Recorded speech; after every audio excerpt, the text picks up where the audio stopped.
آقا قهوه ترکو بذار، مهمون ناخوانده آوردیم. در قفل کرد. آقا درو وا کن آقا. آقا سورپرایزت کردم. چونه شونه. بیا الان بچه‌ها. خاله بسن در راه دسته. شوبر من و بهزاد آموز خوابیم. الان یه قهوه میدم من استارباکس دارم بیرون میکنم از جوزم. آقا یه شجره نامه بهزاد من میدونم چیه اینقدر قهوه ترکو بلده. چطوری؟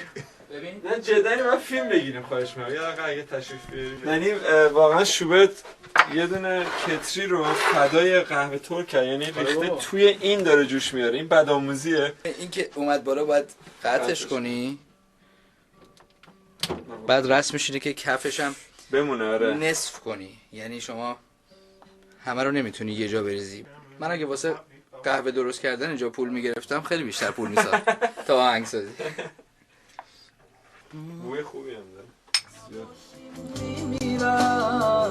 به این میگن عاشق، ندیدی تو خوابم مثال من عاشق، نباشی میمیرم به این میگن. خانم این مال فکر کنم کلاک. آره از اول این دو زد گفتی کلاجش رفت. چرا اینجوری شد؟ خورده ترنافش کن به طور کل یه 10 دقیقه رو میشینی.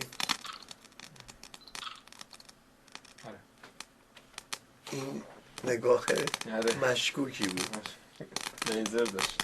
میدونی استاتیکه یه جوریه که میزنه تو اعصاب معصاب. یا شرکت ترانه آقای وارتان آوالیسیا. آقا بیاین اویدنس رو بگیرید. ساعت اینقدر شرکت ترانه سقاش. آقا سلام علیکم. حال شما خوبی؟ سلام علیکم. سلام علیکم. حال شما آقای وارتان.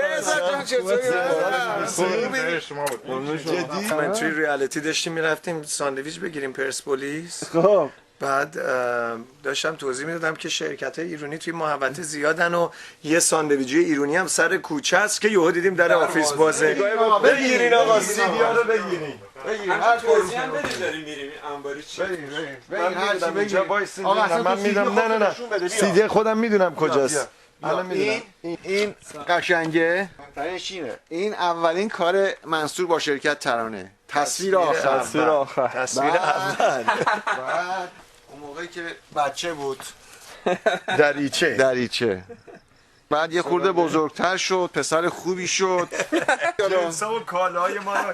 بعد بچه خوبی شد، با هم دیگه زندگی کردیم. زندگی رو درست کرد. آلبوم زندگی بهتر از این نمیشه. زندگی و من خیلی دوست دارم این زندگی رو. انرژی خوبی داشت آلبومه. شاهکار، یعنی هنوزم نامبر وانه. دیوونه دیوونه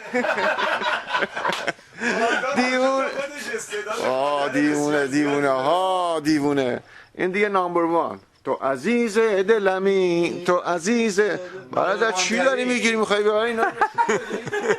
بزن بریم به اینجا رو بعد بریم اینجا. بزن بریم از اینجا. میگه اینا چه دلشون آقا خوشه. میخوایم بپریم میز یه برنامه اجرا بکنیم الان. Why not؟